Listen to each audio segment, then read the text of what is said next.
For unboxing na naman tayo na ring binili kong ari sa TikTok, napakamura agoy. Binubuksan ko na nga po at akin mga po itong i-reassemble. I-assemble ko na nga po ito. Nabili ko lang naman po ito sa TikTok. Siya, papakamura po nito. Punta ka sa mall, mahal po are.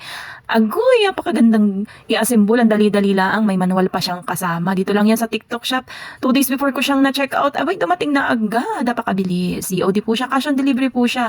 Ang ganda ng packaging niya, mga mi. At ang dali pang i-assemble nitong abdominal wheel slimming fitness. Ang ganda ng packaging niya, mga bestie. At syempre, ang ganda ng feature niya. May free timer pa siya. Ayan. For assemble na nga po ang person. Ayan, ang ganda niya. Meron pa siyang pa-support sa elbow support, and, ayan, timer. Kung kailan mo, kailangan siyang gamitin. Ayan. Tinaray ko na nga po. Apakagandang gamitin. Ay, talagang liliit ang tiyan ko nito. Charot. Ayan, mga mi. Kung gusto niyo nitong mag-avail, for just only 400 pesos lang po. Free shipping pa to, mga mi. Kaya ano pang hinihintay mo? Mag-check out ka na. Bili ka na dito sa Yellow Basket. Get yours now.